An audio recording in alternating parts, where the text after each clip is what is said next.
Hey guys, welcome to another episode of Discovering Our Journey. I'm your host, MC. I'm JC. Bam. Oh man. Yeah. Oh man. Oh, man. I don't know if you guys feel this, but like the world, there's become like we're having a shift. Because I'm hearing a lot of people battling with patience. I know that I do as a parent. Is it patience or is it frustration? It's probably frustration. It's probably both. It's got to be. Where's the line between? It's like, is it? Are we losing patience, or we just can't deal with frustration? You know, it's like the yin yang question, right? It's like, I think it all depends because should it be your child? I think that's a little bit more on the frustration part, or yeah. Well, is it? I don't know. Because you hear it all the time, and you would think, kid, you live with me. I've grown you up for so long. You would think you'd know better. And that's the frustration. Maybe that's my frustration. But not frustration with the world? Well, okay, so then with the world, it's like, what do you do when, you keep having to repeat yourself or, people should know when and how to conduct themselves. That's a loaded sentence right there. They should. You should, yeah. And we never know how they're going to wake up, right? How they woke up on that side of the bed that day. We don't know what's going on within them. But that's what I'm saying is that there's a shift, and a lot of us, I'm seeing a lot of anxiety because of their attitude. I think that's where I'm just like, ooh. You know what? We do live in a world where things,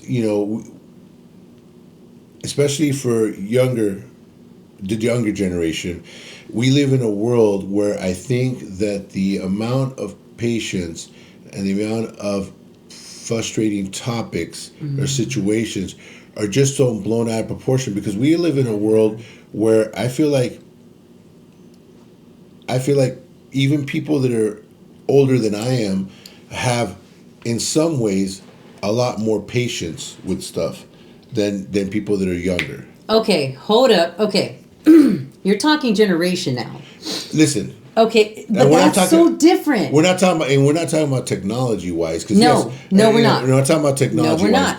It's just remember the stories. It's like when I had to make a phone call, I had to run around the store, the block or whatever, find a payphone and stuff like that. So for me, it's not frustrating not being able to, my battery died or something. I'm like, well, I guess I can't. What am I going to do? I mean, I know a time where I didn't have one. I had to beep, beep, beep, beep, beep, beep. Oh, dang. Oh, damn. I got to go find a phone somewhere. Anybody know where there's a phone booth around here? You know what I'm saying? So but you wouldn't need one if you knew how to do the codes, Yeah, exactly. I got you. Oh, yeah. I got you. Oh, yeah. Be at this place at that time. Okay, right? cool. You know what's up.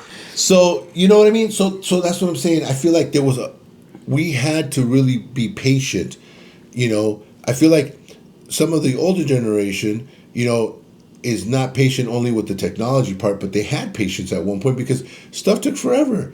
You didn't always get what you wanted to get at the stores. You didn't always get what you wanted to get, at the time that you wanted it. Right now you get a pizza, which was probably the only thing that back in the days you could say you can get. But now it's like, it's not just a pizza, it's everything. Yeah. I mean, when did you ever call for a burger or anything else? What was it? Where was it? Where's the fries? Where's anything drinks? Else? Yeah, there's nothing else. It was just a pizza was the big, ooh, I'm going to order a pizza because that's like now. That was the only now thing that we had back in the days. Okay, totally agree. Agree on many, many levels that you just spat all that information out. True. Now, for me, I'll add to that by saying, I remember going home and I would have, my grandma is making things from scratch. Okay. She had the time. Mm-hmm. Now we're working so hard. We want to give our kids those things now. And we're forgetting that the schools aren't the same as they used to be. Before, remember, they used to be like, I asked I asked an older friend of mine, how many kids were there in your class? And he's like, well, I remember, man, we had like about 15, 20 kids, for those that didn't miss the bus. So now that ratio is higher. Is it really? Oh, yeah, that ratio is higher. So schools aren't giving the same information because there's a lot of kids on different levels. And so I see the struggle there. But we also, because we're working so hard, we're not doing what we need to do, which is in our home, educate and discipline. We're leaving that to the tablet. to the phone. And yes, I know it's not about technology, but we are not doing our due diligence. We would rather have the now.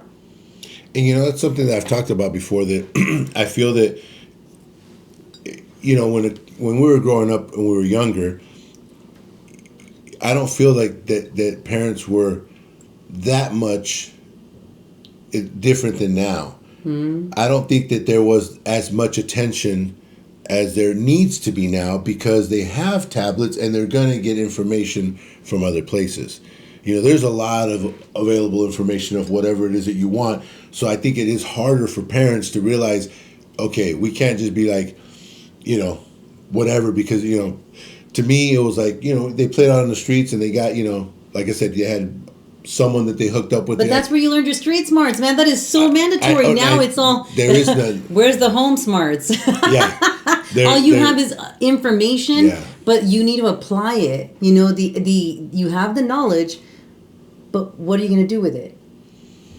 So that's a big hurdle that we all have to stop. We do have to educate our kids a lot more now, because there's other ways that they are going to be guided or educated if we don't step up. Absolutely. Before, what was the worst thing they could do? Oh, where'd you learn that bad word at? Oh, I saw it in a movie and TV on HBO or something. It's like, something like that. But now... And you're like, wait a second, kid, I take you to church, basketball. Okay, where is this? Where is this coming from? You watching MTV? What's going on? It's like... It's like, that was like the worst thing. You knew how to pinpoint it. Yeah, it's the worst. It was the worst thing that certain language or acting, or why are you getting that attitude from? It's like, what shows are you watching? Or I mean... That was back in the days, like, the worst thing that you could do is, watch a certain show that was inappropriate or something like that. But now it's like, they got it in their hands. If they don't got it, their friends got it in their hands. So it's there. Like, we got to really educate these kids in different ways, because the information that they're getting fed, whether it be true or not, is going into their... Hey, you know what I was realizing too? Dude, what happened to home ec? Auto body? Right, auto body. It's like, dude, we are doing these kids a big disservice, but that's just me. Wood shop. Oh my gosh, now we're like, there's safety protocols everywhere, but hello, we're gonna never do what Ricky did when he lost the tip of his finger, right? Sanded it right off, right. So it's like, come on, we cannot keep living in a bubble, but. Patience, bringing it right back down to patience. Yeah. I think if we hone in on understanding where we're dropping the ball, we wouldn't have to exercise so much patience, because people would know what's expected, right? Or is that a big thing? That's a big, my God. Man, you know what? I'm just trying to figure life out here. I don't know. Along with you guys all, It all starts with you, though. That's the thing. It does. I mean, because the only person you can change, the only person you can work with, is the person who's willing to take in the information to change. Yeah. Like we've heard that saying, you can't fill a glass that's upside down. It's like, as much as you try, you ain't going to get nothing in there if it's upside down. If they're not open to receive what they need to receive to change, they're not going to do it. Yeah. So all I can say is we have to work on ourselves. We have to be... And it's never easy, too, to be like, I've got to be the bigger person again. You know, so many times I find myself being silent, and a lot of my friends right now that I'm working with, I'm noticing that I'm just like, well, not everything has to be said. Sometimes we can just be quiet about the situation, just analyze it, and then you can come back to it. I feel like a lot of people, though, put ourselves in certain situations, and that's why it's like, that's the thing. I feel like we put ourselves in situations and then we don't know how to deal with them. Yeah. So, the only example I can give especially for the yes man people here. Yes. I struggled with being a yes man. Yeah, see. Yeah. And well, see, you know what? But the thing is, yes man with direction, I feel like I'm a yes man. I always love helping people, always, doing certain things. Sure. But the example I always give is like, I have a cousin of mine that sometimes, he's moved quite a bit in his life. And, he'll call me up and he's like, hey, I need your help. We're going to move, we're going to move the bed and the dresser and the fridge and the washer. And I was like, hey, I'm there, man. Whenever you need me. Yeah, okay, cool. I go, so I'm just going to get there so we can, move all the stuff. And every time I come, it's almost the same thing. What's going on? Oh, man, I got all these boxes I got to fill, this and that.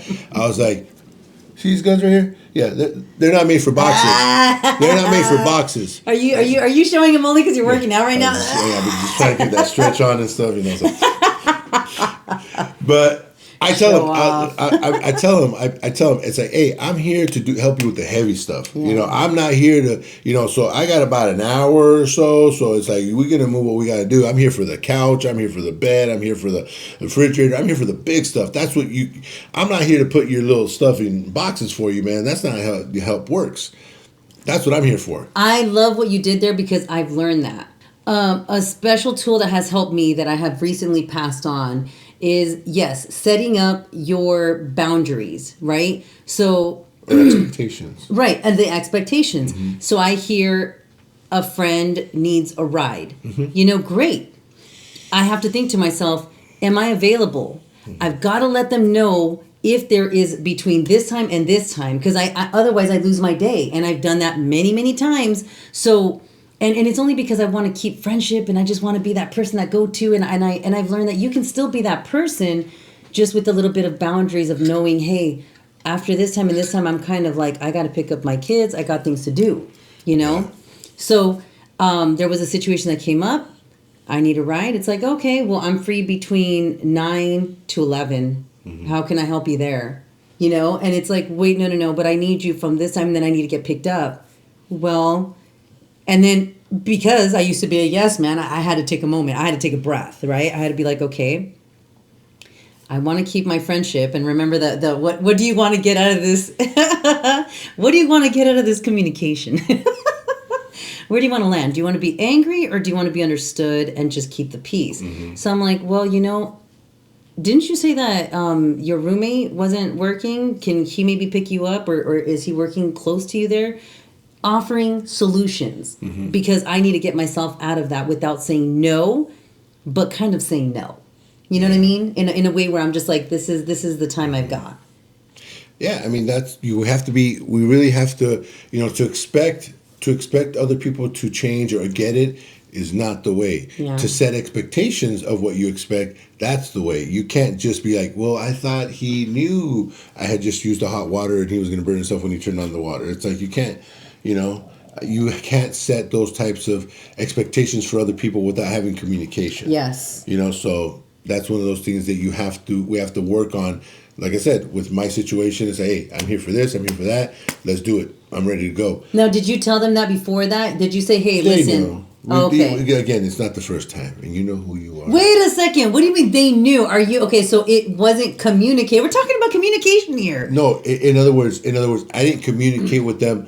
You know, they're not little kids, so I didn't communicate with them that day, but it's not the first time it's happened. Oh. So, but we said, yeah, hey, I'm going to help you with the fridge. Yeah. But of course, and again, when you get there, they're like, oh, man, it was tough and this and that. So it's like, all right, you know, it's like, oh, okay, you know. All right, now let's get this thing going because I got to go. Okay, and then he starts pulling drawers out. I'll put the drawers in the car just to stick the bill, you know. So, yeah. So then they start moving, you know. Yeah. And, you know, when we talk about everything starts with you, I've got to bring up this weekend. Oh my gosh. My church, man, we are on the move. Okay, my pastor was straight speaking life into us, reminding us of like where we should be mentally and how we should be. Because so many of us, it is our behaviors and our actions that kind of change our circumstances. You know, it really does. Mm-hmm. And so I really was excited about this series. Because it made me start reflecting on, hey, you know, I want to be a better person. And it's not only about following the commandments, but it's also about my choices that I make. And that has actually brought a lot of peace to myself too. I don't know how you guys are doing with your Sunday service, but man, we are having a movement. You want to share one of those choices? Dude, okay. So like, many times I have not been able to accomplish things because I will talk down to myself. Like, I'll be like, I'm just not good at that. You know, I'm not good at technology. I'm not going to be able to get that done. And so this time around, I've been kind of changing it up, talking life into myself, going, you know what? I'm going to get it. Yeah, little things fall into the crack and I'm just like, oh, God, I messed it up. I'm so dumb. You know, but those little words, they do cripple me. They cripple me, and I need to stop thinking negatively. And so what do I do? Once I take a breath, I'm able to talk to my resources that I have and connect with friends that I know are savvy in that area, that can help me out. Yeah, I mean, that's what it comes down to, is being able to use the tools around you. And again, who are you competing with? Myself. Well, yeah, it's like you set the boundaries. You set the boundaries, you set the limits. I got to do this and figure it out. I mean, It's not easy, though. Sometimes it's because the world has taught you to be hard on yourself. I don't know. Well, not the world, my family. But you know what? That's why I think I am. But you know what? But you have to understand that I think it was just the basics. Remember, that's what it was back in the days. Yeah. The basics, and you're taking it to an extreme. Yeah. You gotta. So you're taking it to a whole thing. The state basics were, hey, you need to be responsible. You need to be educated. Yeah. You need to be whatever. It never said you got to make sure you bake that bread good and make sure it rises and you mess it up. No one said all that. So you're putting that in your own self. You're filling in those blanks. But I mean, who doesn't though? I'm sure you've been there. Especially in your adolescence, when you started to become an adult, when you're just like you've graduated, you're sitting in the big pool of life, and you're like, what do I do from here? No, what do I have to offer? What are my skills? What is my purpose? Yeah, but I don't think I was. I think my problem, for me at least, wasn't that I was hard on myself. I think I didn't see my mistakes because I thought I knew everything. So that was my. Oh my gosh, and you're still a know-it-all though. I'm joking. So a little bit. Yeah. You gotten better. Yes, I have. But it's good though. I think that's what makes you confident. See, that's my thing. I don't think I've ever been like, I can't do it. I can't whatever. I always would figure it out. That's why I am in the business that I am in. So it's like I've never not taken on a challenge. Now, believe it or not, though, in my older age, there's certain things that I sometimes discuss with my wife that because I have that attitude, I've realized though there's certain things that I don't want to deal with. There's certain things that I just don't want to deal with. If we're talking about basic plumbing stuff, then sure, I can go plunge a drain, check the valves, whatever, this and that. But when it comes to start changing stuff or really digging into there, I just don't feel comfortable doing it. I don't mind paying someone else to do it because you know what? Yeah. I mean, it sounds ridiculous. I mean, we live in an older house, and I've changed out the water. What do you call faucets for the knobs? Yeah, the 3. So it's got I got the 3 style 1, 2, 3. Yeah. And I've changed them out a couple times throughout the years, and I swear it always happens. Within a couple of months, they start to drip. And I'm like, man, I've changed the seals. I've looked at videos and tried to figure it out. I even had my father-in-law come help me. And I'm just like, dude, it's... Is it the pressure maybe? Well, Your regulator? no, it's the style. So this last time, I told my wife, I'm paying for someone to do it. Yeah. So I went and paid someone to do it. Someone that'll do it quick. They know it. They see it all the time. You know what? I love the fact that I saw the guy struggle. It brought me joy. No, it brought me... You know it all. No. What I'm saying is it felt so good for him to struggle because he knew that there was something wrong. They weren't sitting right. He knew that whatever. So it's like, okay, I knew. I just, and I just went and did them. I mean, they tightened. Okay, then they're good. No. Since it's so old, you think maybe it might be like that. He said that we have to change the type, threading?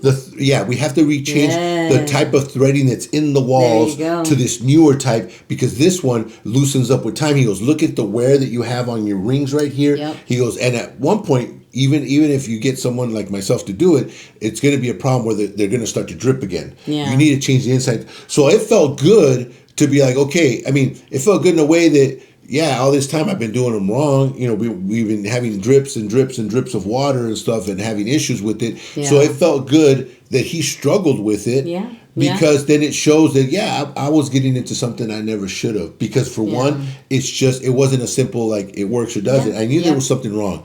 So he literally had he was there for almost an hour. He had to reset them like 3 times. Like, you know what? When you put them in, you got to take this off. And he's like, man, he goes, I'm already teaching. You're not going to get me next time. I said, no, man, I don't want to deal with this. He knows.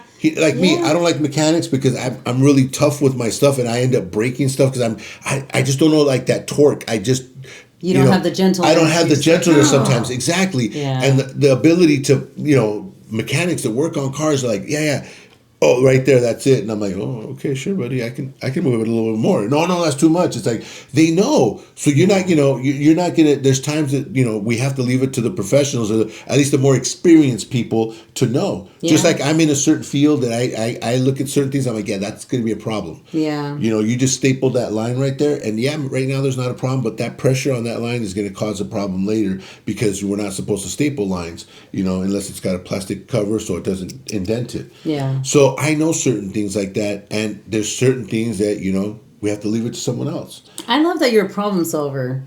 Yeah. Speaking about patience, that's one thing that partners, when we go to, especially my honey bunny, when we go to the movies, I like to figure out what's going to happen in the movies. in the scene, I'm like, oh, watch. Yeah. Oh, he's a killer. Watch. Yeah. Oh my God, did you see that? Yeah. So you're the one I'm throwing popcorn at. Shut up! Shut up! Hey, I paid for my ticket. Yeah. I'm inside the movie. I'm a pauser, because we don't really go to movies, so we watch movies at home. So, Yeah. so my wife, she gets a little annoyed, like, oh my God, you think I don't know? Okay. Sometimes I'm like, I just want to talk to her about what the movie's going on. It's like, stop pausing it. Okay, hold on. But you think he's the killer? You think? That was pretty. So yeah, I like talking about it. My wife sometimes gets annoyed with me because we're talking about I'm pausing the movie as we're going. Oh my God, no, it's got to be him now. No, it's got to be him. So yeah. So we need patience there too. Yeah. She needs more patience with me. Overall, patience is something that we do need to exercise a little more, especially now. Patience also, I think, like you said, we it's also about expectations. But I realize that we, again, expect so much from our friends, our family, our partners. It's something as simple as like, hey, we're gonna go put gas over here, and it's like, why'd you go this way? It's like, Oh my gosh! we did that just recently. No, it's yes. And it's a hard one sometimes. You know what? It took me years to get over. It's like there's a parking right over there. It's like I'm the type that likes to wait for parkings, and my wife's more the type that likes to drive around for parkings. So it's like if you should have just waited. It's like So then I do too. So sometimes I'm like, and it just happened the other day, and I messed up because again we were driving and she saw a parking, and I always tell her, when you see a parking, you pull into that parking like this, like, oh no, wait, hold on, it was on this side. Uh-huh. So she was driving past it, and she's like, oh, there's a parking right there, and instead of pulling into the parking, right, instead of pulling into the parking where it's at, she went down into a thing, and when she went down like this, someone went and just took it. And she's like, oh, I should have pulled it in. I was like, yeah. I was like, why did you pull in? And she just gave me that look, and I'm like, yeah, okay, no. No, for mine, it was we one said go left and one said go right. It takes us where we need to be, but one has more lights and the other one doesn't. I'm not into arguing about that though. I'm just like, as long as we get there. I just voiced that, hey, I think mine would be a lot more direct. Yours would be, it's good too. It's just there's more lights. And so we sat there and I was listening to what essentially turned into a little bit of a not an argument, but just more like mine is right. No, okay, well, I'm like, okay, I was just saying, I don't got to die for it, but I was just saying. See, it's things like this that we got to shake it off, though. When it really isn't something that's not going to benefit you in any way, just shake it off. Look, my wife could say, I tell her sometimes, I said, look, you can make whatever comment you want. Mm-hmm. You can say whatever you want to me. Do I suggest that you make a comment that is going to fix something, or it not change? Like, especially a comment of, oh, you should have done this, which is a negative thing. Okay. But if you want to make a closed-end comment like, oh, I think if you, go that way, that light takes less time. But we have to learn as a receiver sometimes just to be like, it's a comment. It's not advice. Advice is something, like I said, that we're talking like, oh, man, I want to lose weight. It's like, hey, well, you know what? If you eat a little bit less carbs and a little bit more fiber, it might help you. See, that's the whole point. That's how advice works. We're talking about a subject. Mm-hmm. Advice isn't one-sided. It isn't, hey, if you go that way, the light usually takes a lot less time from over here. And the other person should learn how to be like, okay, I take it or I don't take it. That's a comment. That's not advice. But even then, it all boils down to you as the person in the situation, practicing to be mindful and patient with the scenario. Yeah, and don't take it into advice like they're telling you how to drive. If they're not expecting a response, then it's not. And we get defensive sometimes. Well, you can't let me drive. Okay, so you can't do that sometimes. Try to and trust me, it is more difficult than it sounds. It is. Let the person talk. Again, now if they start saying, "Aren't you listening?" See, that's a whole different animal. See, they went to a different level. You can't do that. Yeah. You see your piece. And that's it. Yeah. You can't overstep your bounds. Yeah. And us as a receiver, I didn't understand that for a very long time. I thought, they were telling me how to drive or whatever. I took it really personal, and it's like, no, look, just listen. Yeah, but it's all learning. Yeah. So just, if anything, if you can wrap all this in a nutshell, what has helped you to just calmly get out of scenarios, you personally, because it's not, I don't think it's something that you can, one size fits all. I really think that the biggest thing I took out is don't take things so personal. Yes. People have, unfortunately, and I have to look at myself because I'm sure I do it with certain situations too. We just want to speak. We just want to say stuff. We want to be heard. We want to be heard or whatever and make suggestions or whatever. And then it's like, just listen and just be like, you take it or you don't. And that's it. It's okay for someone to say something. Don't take things so personal. Just let it whatever. Of course, if the person is going to continue, then that's a whole different story. Yeah. But if someone says, oh, you know what? You should go to that bathroom because that one, doesn't always work or whatever. And it's like, whatever. It doesn't matter what it is. Yeah. Don't take it so personal. Just be like, oh, okay. And that's it. But I think that's a big one, is take your emotions out of it. Yes. Because it's not, you don't always have to defend everything. Yes. Yeah. Yes, there's a thing and that it's easier said than done a lot of the times, right? That's right, because you heard of the new thing that I showed you was there's feelings and emotions, and you can put emotions into feelings, but not feelings into emotions. Yes. You know what I'm saying? So it's like one of those things, and we put a lot of emotion in what other people say and take it so personal. So we just gotta let them talk sometimes. Let them say, this way shorter, that lane is faster. Grocery store, that's a big one, right? Yeah. This lane's faster. No, this lane's faster. Oh, don't you love that? Do you ever do that? Yeah, You're I always don't do it no racing more. against somebody, though. You always watch somebody's cart. I mean, with my wife. She'll stand in this lane, and I'm like, no, this lane. Don't do it no. I don't do it no more, though, but that's a good one. So it's like, which lane is faster? Yes. My God, I don't play that game no more. I mean, even when you're driving, right? When you're in a light and stuff, yeah. you're always just like, I'm going to get there faster. You know what? But it's all about growth. Always. Because what do we always say? There's no growth without pain. Until next time. Until next time, guys.